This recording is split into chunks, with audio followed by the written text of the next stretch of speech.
we were still just kind of like trying to figure out how to be the best church players, right? I was just trying to be as different as I can. At that point, I was like, well, I'm gonna be the best pedal steel player in my church.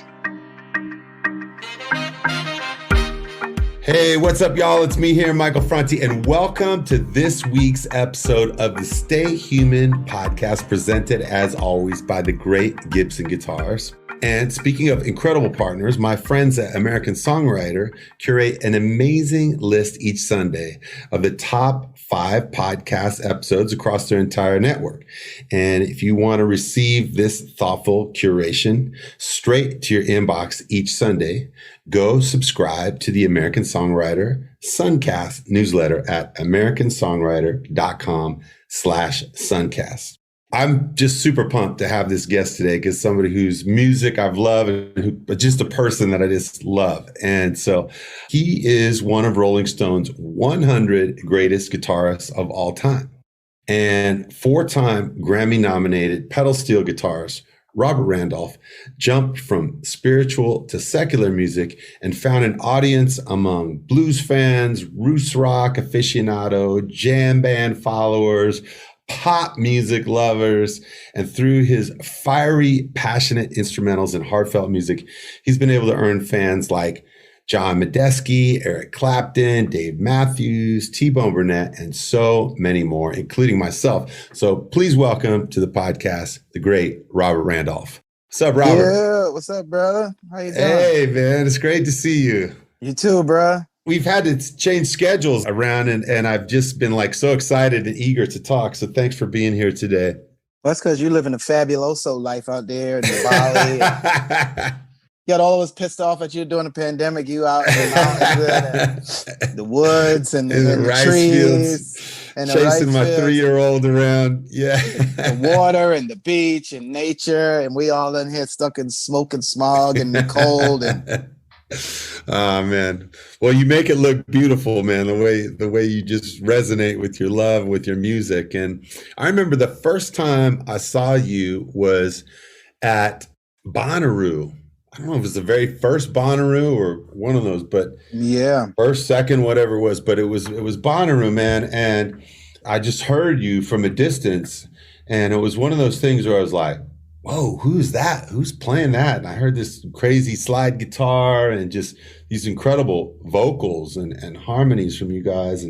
And I came up and just watched out. And I remember it was like hot as hell out there. And I was just watching you guys in this pile of dust that was getting kicked up by people dancing and having a good time. And I was just blown away. And I've been a fan ever since. I want to talk today, obviously we'll get into songwriting, but I want to know, where did you come from? Like, where were you born? What was your family like?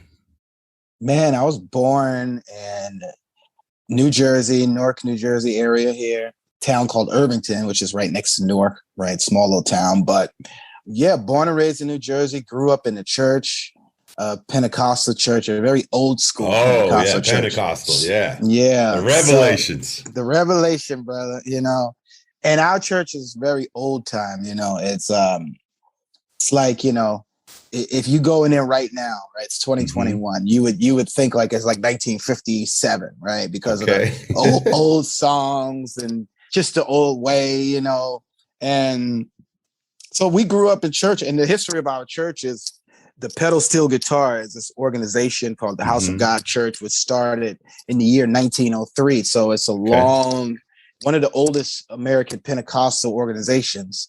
And the pedal steel guitar has been in our church as the main instrument since the 20s. Wow. So there were like our own versions of Muddy Waters and Hendrix. And we had our own people like that. Yeah. And the history of our church was each guy, right, was like that person. It was like, we had a guy named Willie Eason. There was a guy, Sonny Treadway, Henry Nelson, and Ted Beard and Calvin Cook, and the list goes on and on and on. But these were like our heroes, right? Wow. And these churches were sort of like, so I'm from New Jersey. So these churches were in every hood on the East Coast, from Boston all the way down to Miami, all the way over to Compton, right? Because it's like a small organization. It's not that big, maybe 12,000 members worldwide. But it was our own chitlin circuit. So I grew up watching these guys play, and I kind of wanted to be like those guys, right? And so, I mean, that was sort of the history. My family, my great-great-grandfather, grandmother, my great-grandmother, my grandparents, my parents all grew up in this organization. Wow. And we would travel. That was like our own little like chitlin circuit club. You would do that a couple times. Well, first of all, every Sunday at the local church in New Jersey here. But then there would be all these sort of like our own festivals, right? There would be like a program. You go to South Carolina, you go to Charleston, you go to Charlotte, you go to Baltimore, you go to Rochester, New York, you go to Harlem, you go to Detroit, Chicago. And that was our own thing. So I grew up watching these guys, and I only wanted to be like them until I later on, in probably like 1990, I want to say 96, I got introduced to one of my cousins gave me a tape of Stevie Ray Vaughan. And so, oh, wow. That basically changed you. Hey, so how old were you? I mean, obviously you grew up in the church, but at what point did like an instrument get handed to you? Or do you remember even just singing in the church? Or like, what was your intro into the musical aspect of it? Well, first of all, our church is probably 70-80% music, right? The service itself.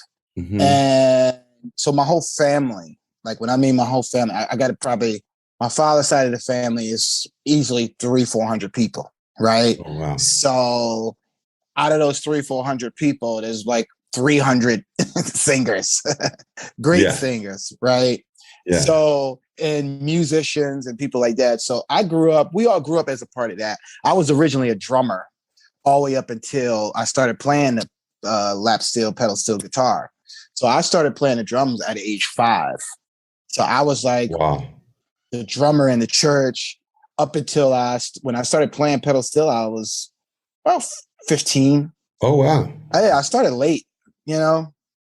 Mm-hmm. And so that was basically it, man. You know, I grew up doing that as a drummer. I was a great drummer, right? Don't we all think so, right? And no, but I was actually really good on the drums. I believe it. I mean, I feel it in your playing as a slide player. And you know, you can hold the whole thing just by yourself. Oh man, thanks. So when you were a kid, what did your parents do? What did they, was it just the church that they were doing, or did they have, you know, a job during the week also? Yeah, my father was an electrician. He worked. My father was an electrician. He worked. My mother was just a straight church preacher. Mm-hmm. So was my grandmother was a nurse and a pastor, and many of us. But for the most part, all we did was go to church and play music and go to church. Yeah. I mean, that's kind of what it was. I mean, you go to church 3 days a week, right? Wednesday, Friday, and Sunday. That's just the regular schedule. Right. That's the church schedule. Yeah, that's just your local church schedule. And then everybody has a program in between those days. Some days you go to church twice a day, right? And then people have revivals and programs. So it's really, I mean, look, man, you know, you could spend easily 200 days a year just doing church. Wow. Which is funny, right? Because knowing what I know now, I tell a lot of kids now, it's like when you go to church that much and you're playing one instrument or you learn how to play or you're trying to learn, you just get all this experience. It's kind of why when we, as a band, when we started playing, right, we were already ready to perform because we've already been through the church boot camp, which is getting yelled at, you know, you're too loud. That's the wrong song. That's the wrong key. That's the wrong note. That's not the right mood. You got the devil in you. Oh, thank God for you today. Like we already been through that, like hundreds of hours of that. So by the time you're ready to perform, and it's not just us, it's most gospel church musicians that come from church, right? We all come from that. Al Green, Sly Stone, and the list goes on and on and on. Right? Beyonce and everybody else. You just grow up as a young age. Like that's your artist development. Right? So for most people, my brother that's older than me, he's now a vocal coach. He was like the star growing up. So he was like, he had sang in church probably 1,000 times because he was like the child prodigy. So it was stuff like that. That was what our life was like. I mean, we grew up in the inner city, and you go to school and you sneak and you listen to rap music and R&B because How many brothers and sisters did you have? 4 brothers, 1 sister. Okay. Yeah. And so your house, the home life, what was that like? You know, I grew up in a big family too, and just trying to get ready for school in the morning was a line at the bathroom, and dinner time was like grab the chicken as fast as you can before your brother does, because there's not enough for everybody to get, you know, seconds or whatever. And what was like for you as a kid and your siblings and just being in the house? Man, you know, we actually had it pretty good. We didn't have a rough upbringing, right? I mean, my father worked a lot. He still does, right? My mother is like the glamour queen, so she's always expects excellence, and so does her mother, which is my grandmother. So it's like everything has to be excellent and super clean. So we grow up, and you got to clean the house 5 days a week, and you got to wash it down and scrub it down, and my mother, who's a great cook, and so she used to cook dinner and all that kind of stuff growing up. I mean, we didn't have it bad, you know. I mean, other than what's around the neighborhood, we were pretty well off in terms of ghetto well off. And was school? We wasn't poor, you know. Was school something that you dug, or was it something that was like, oh God, we got to do all this church now, I got to go to school too? And what was the school life for you? Yeah, well, you know what's funny about that, man? You know, like school for us in those days, it was really like, it's like almost like it was a non-priority. And you know what's crazy? That's really why, like, me and my foundation, which is the Robert Randolph Foundation, now really focuses on education, because it's kind of like the theme, at least when we were growing up, it's kind of like school in the 80s and the 90s, which like you just go to school, right? Right. And it's very different now, where now there's all these outlets and this and that, but it was just kind of like go to school. And we were coming off of, a lot of people don't understand the American timeline of education. So when my father went to high school, and their age group, like, you went to school until you learned a trade or a skill at school. Yeah. So many of them never graduated high school, right? Because you already, by the time you graduated, you learned how to be a plumber, electrician, a seamstress, or whatever. And you went to go work in factories. I mean, that's the Black American experience. Yeah. For, you know, in that timeline, in that frame. So by the time we went, we were going, my brothers and anybody that's currently like 55 and under, I would say now. Then it became like, oh, you can go to college. Everybody must go to college and that sort of thing, right? So for me, especially growing up in church, it was like church was more important than school. Your parents made more emphasis on going to church than it was at school. That's why you see so many gospel musicians out here playing in the concert world now, because for many of us who are all like preachers' kids, right? You basically gave more emphasis in getting ready and going to church than you did in school. And so you would be at church many nights till like 11 p.m. and midnight, right? If it was a revival, easily you don't get home till midnight. And then you got to get up, waking up at 7 a.m. to get ready for school. It's no good for no kid, you know? Did you play sports or anything like that in school? Yeah, I played basketball. I played basketball. I was a basketball star. I was a shooting guard. I was the man, you know? Yeah. Did you think that might be something for you at any point? Or was it a dream, or was it just kind of like, that's my other thing I do?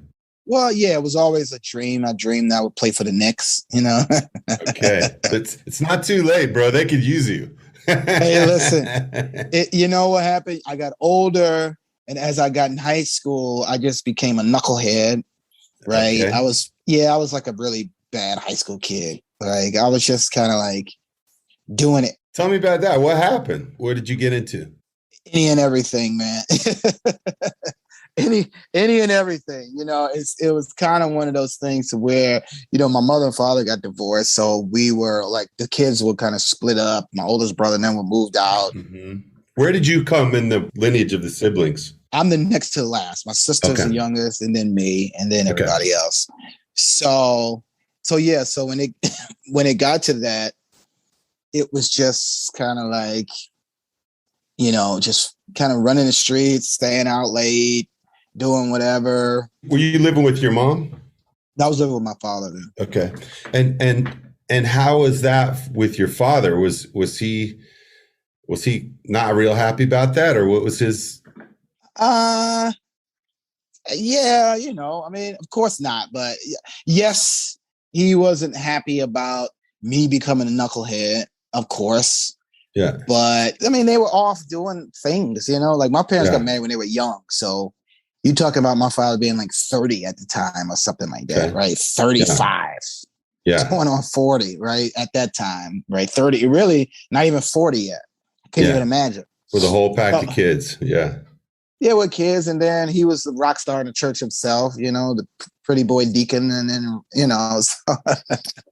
so that's a whole nother thing, right? So, I mean, because the church, like our church is like its own. Every church is like that. It's like it's a microcosm of exactly, right. Microcosm of the world. Yeah, all of those people operate just in that world. There's rock stars, there's politicians, it's all of that, right? Yeah, you got the pimps, the hustlers, the everything, right? That's all in that.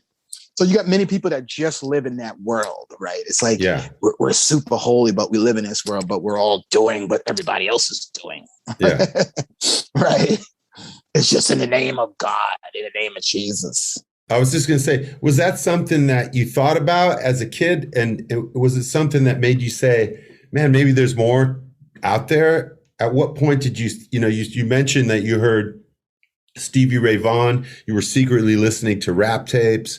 Was it something that you started thinking like, man, maybe there's something else out there beside the church? So I became a knucklehead in school, then kind of got kicked out of school, then let back in. But then that was sort of like the awakening for me to and that's when I really got focused on playing a lap steel, pedal steel guitar. Yeah.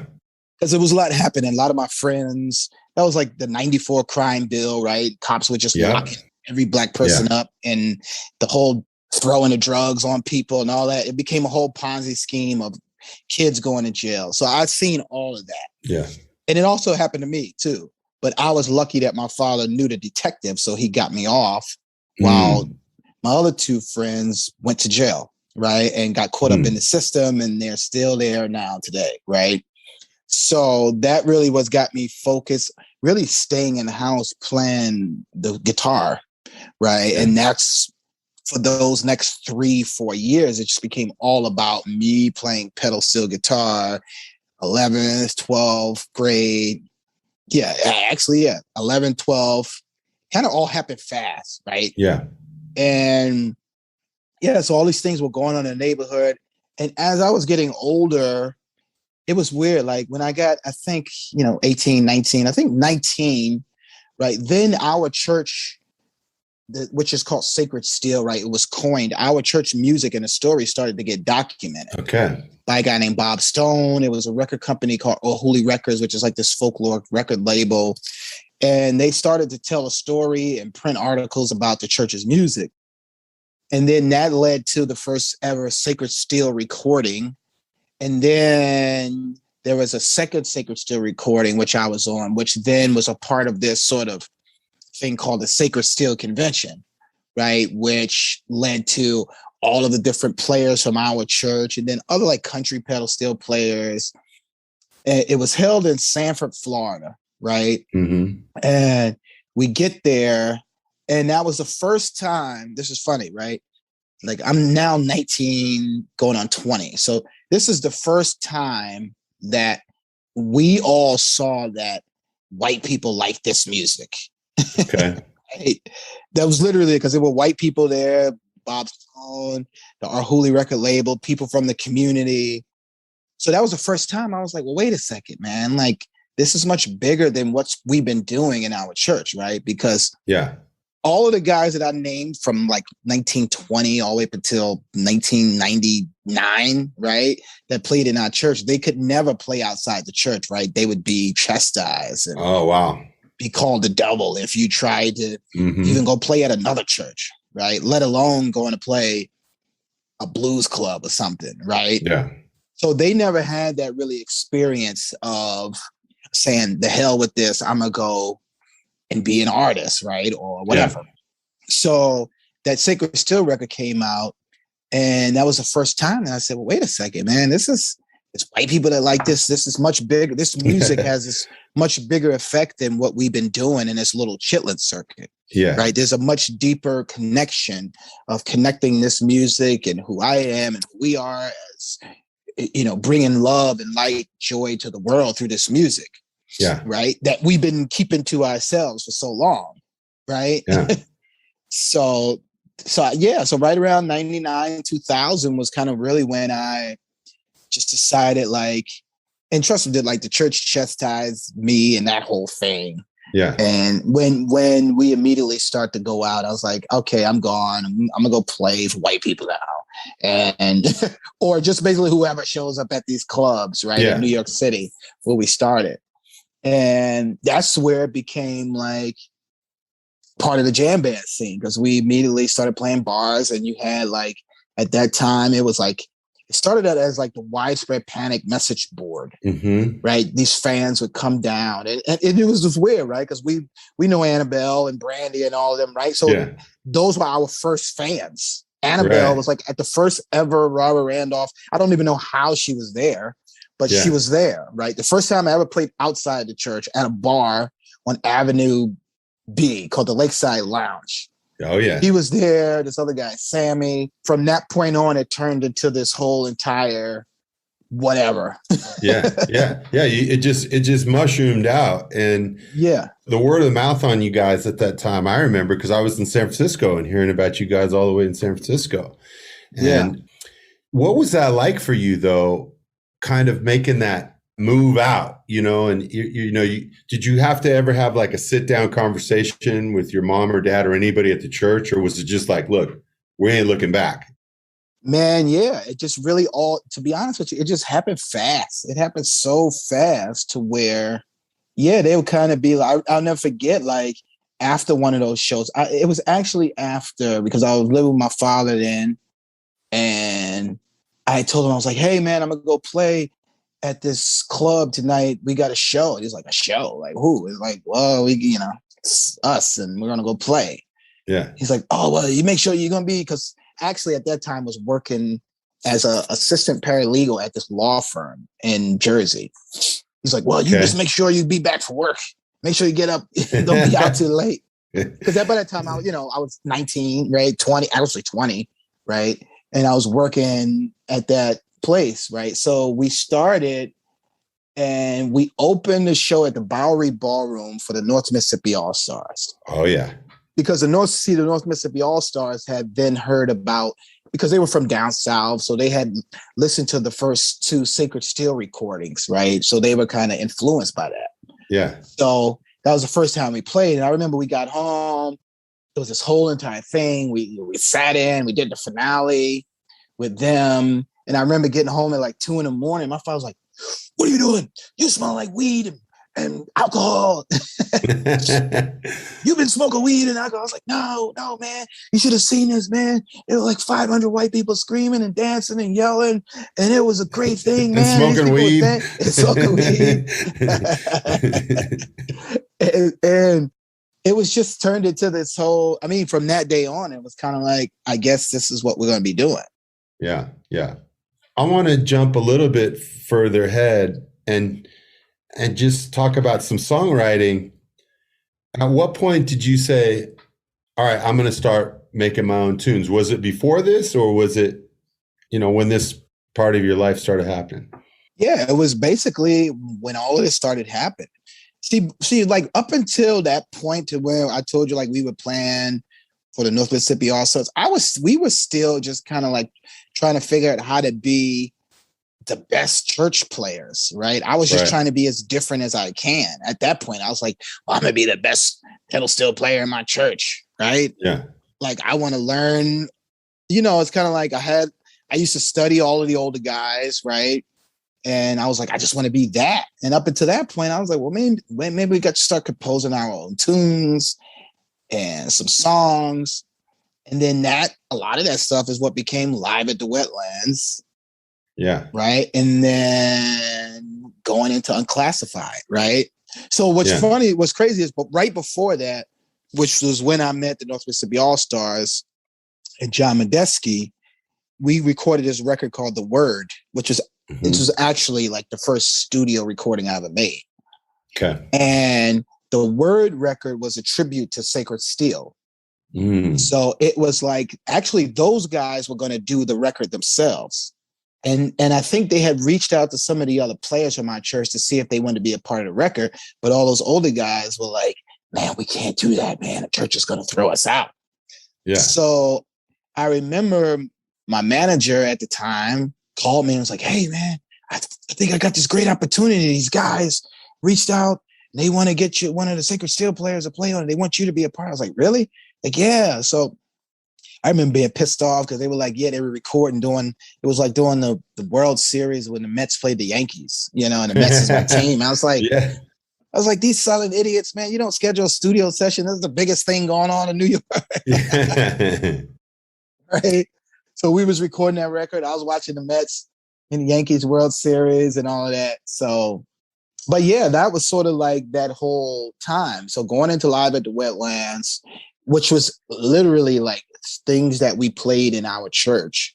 And I had sort of rearranged and twisted a lot of the things around. But all of that was like stuff that we play in church. Yeah. Literally all of it. Everything about it. Yeah. Right. I mean, I kind of changed a couple of things around. We made it a little more whatever. Right. Yeah. But that was all stuff we played like on a regular Sunday or Friday night in church. And then coming out of that, just being around all of the different, all of you guys, and seeing all of the different ways that this could evolve into songwriting and songs and all these different things. That's what led to the next phase of Robert Randolph and the family band and whatever else we were doing. I mean, all of the different collaborations. It just went, man. It happened. Yeah. I'm telling you, man, it all happened so fast to where I swear I didn't even really start understanding everything till probably like 2010.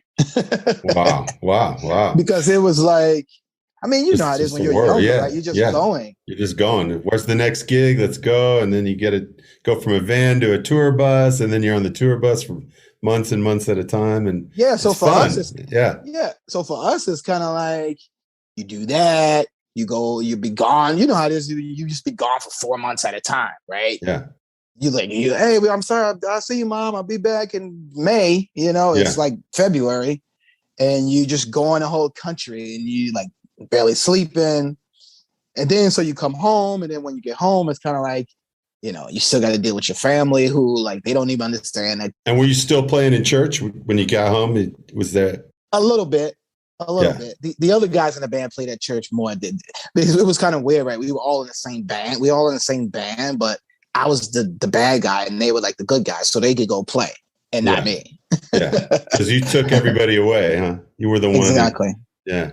When you guys play now, what part of it is still church for you? Like, do you view what you do as not necessarily the Christian ministry, but is it like ministry to your audience, to the world, to bring people love and light through music? Or how do you view that? Man, I view it just as the way you just put it, man. It's the world is a church service, man. And see, that's the funny part about like growing up within our own little walls. You realize that the message of teaching and spreading joy, because don't forget, like my whole life was based on going to church. Why did you go to church? Right. To find joy, right? To help you grow, right? To have this experience with all of these other church members who are there, and kind of one hand reaches out and grabs the other when somebody's down, right? Mm-hmm. And we all there to help pick each other up. So when you see that as we're traveling around the world and we're making music, and you're writing songs, you figure out that it's all a big church. And my job, right, is to not really try to be like, it's like you come to the realization, you're like, okay, great. I can't write all the great love songs like John Mayer, right? Or I can't be like Gary Clark Jr. I can't be like Eric Clapton. I have to be who I am, because this is my upbringing, right? It's weird. It's almost like kind of like, it's like, you know, you would hear people go like, hey man, why don't you really like dig deep down into the blues? I'm like, well, bro, I didn't grow up in the freaking Mississippi Delta with the blues and juke joints. I grew up, you know, I mean, I grew up told the opposite of that, right? Our juke joint was a church, and it was like you jamming, and the songs are different, right? It's like you don't go in church and go, oh, my baby left me last night. I want to shoot her ex-husband in the face. Yeah. Church is like, you know, oh Lord, save me and pick me up. I feel good tonight. You know what I mean? Yeah. Yeah. You know, that kind of stuff. So all of those songs. So, you know, I feel like that's my duty, right? Coming into the music industry. That's who Robert Randolph is. It's a duty. Hey, you the same way. You know, I mean, you're like, you beat us all with the damn joy and love and happiness now. You know? Well, that's what I feel is, you know, my lane and my gift that I guess I get to share with people is that that's what music did for me growing up. It was the thing that I went to when my life was really hurting. And I always found a way to find transformation through just listening to music or through playing music. And on a personal level for you, do you still get that when you go on stage? Is it like there's still just that transformational thing of, man, God, this feels good? Every time I get on stage, man. I mean, it's just the weirdest part. It's just who you don't really realize how big what music does. I don't really realize how much what music does for me until I get out on stage and you see those faces. Then your whole responsibility to others, as well as you like lifting whatever weight I had off my shoulders walking onto stage. You realize when the music starts and you see the faces out there, it's just kind of like, wow, we're in this together, because I really had a bad day or a bad week. And this, you're going to give me something that I need, and I'm going to give you something that you need, and we're going to do this together. Right. Yeah. And it's every single show. That's what it's like. I don't care if the show is 40% full, 60% empty, half glass, half full, right? Yeah. Whatever it is. It's the same joy over and over and over. And that's just what the power of music does. And it's funny thinking about that, man. I was telling somebody, it's just like looking at, we've been through the pandemic, we're here, we're still in it, but that moment in time where you're watching the whole world and people freaking out. It's like, man, can you imagine like everything Bob Marley wrote about, sang about is so like today. Nothing never really changed. Yeah, no. That's kind of the sad part of it all. Yeah. Like here this guy comes from like Jamaica and all of that, right? And bringing his roots of where he came from and bringing that stuff here, sharing it with the world. And don't forget, like, he wasn't the most popular cat singing about that stuff in those days. Right. That's what a lot of people don't know, man. There's a lot of people, just like how we listening to music, or you were listening to like, man, what the hell wrong with that person, man? Where's all that love and joy and so and so and equality and it was so strange, right, at the time. I mean, I listen to older people, like my grandmother was telling me that. So she's like, man, well, you know, when Bob Marley, like nobody, like that dude was like, what is he doing ruffling the feathers? You know, she's trying to shake the world up. Ain't nothing ever going to change. That's what was the mentality back then. Right. And when you look at, you know, where even though we've come a long way, we still got a long way to go. It's just so relevant today. Yeah. Every single word, every single lyric of all of his songs. Yeah. Yeah. Are you a father? Yeah. I got one. Now, as a father, you came up through this, you know, you described grandparents, great-grandparents, great-great-great-grandparents up to you now. How is the musical line coming through your family today? It's still there, man. I mean, it's still, my daughter likes to play music. I try to keep her away as much as I can. But it's just in our blood. I got nieces and nephews and little cousins, and it just keeps going, right? Because our church, and they're connected to the church.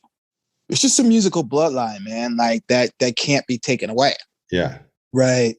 But in terms of like music and it's kind of weird because, right, you get older. You know, the weirdest thing is, right, we like the music we like, right? And I'll just tell them, I got into this big argument the other day because somebody started going off about certain artists today, the young ones. I was like, look, man, look, my daughter likes that. All of her friends like that. That's going to be the music they grew up on. My father ain't like nothing I was listening to. I don't care what it was. Yeah. His father didn't like nothing he was listening to. Right. The lyrics are all strange to all of us as we get older. And that's just the circle of life. That's just what music is. But during every time frame, there will be other artists who will pick it up. Just like I got a whooping one time listening to NWA. Right. Listen to NWA record. I got caught. Right. Wasn't supposed to be listening to that. It's the same way. Right. We like, well, when our kids listen to Nicki Minaj and Cardi B. Right. But they sneak and listen to it. What are you going to do? Yeah. Yeah. You know, and then it'll be some artists that'll come by and evolve the whole scene. That's just what music is, you know? So when people's like, oh, that's not music. It's like, well, when was it ever music? Because I remember my parents saying that to me. I'm sure your parents said that to you. And like, Marvin Gaye was like weird to those people coming up. Right. Yeah. And Jimi Hendrix was weird to the older people. Right. Yeah. It is what it is. You're somebody who I think dyed in the wool in music. You know, it's hard to imagine you being anything else. But if you had to be, like right now, what would you do? What do you mean? Like if you had to pick something else, like music just wasn't, it was done, or you were sick of it or whatever, for whatever reason, the world stopped liking music and you had to choose another profession, what would it be? I would say it would be, see, my hobby is kind of like doing construction, right? Okay. So I would be a general contractor, like a house flipper. That's what I would be. You'd have your own show? Totally. I like it. I think you should do it anyway, man. The Robert Randolph home flipping show. Let me tell you something. I fell off a 10-foot ladder like about 7 months ago, and it's lucky that I'm still in one piece. So, right, that kind of stuff. I'm out there on a ladder, and I was like trying to step onto the rail of a deck, and I missed the deck. And next thing you know, so my neighbor was like, after about 5 minutes of me laying on the ground and getting up, the neighbor was like, he's like, "Man, you okay? I thought I heard something." I said, next thing I know, the ladder was, you know, I just thought you dropped the ladder or something. I didn't know you fell. I said, man, I fell and bust my tail, man. Oh my God. We're lucky to have you, man. I know, right? I'm glad it wasn't your wrist or your hands or something. Tell me about it. Or something worse. Hey, I got one last question for you. And it's the question I ask everybody on the show, which is, what does it mean to you to be human, and how do you stay human? How do I stay human? First of all, what does it mean to be human? It means everything to be human.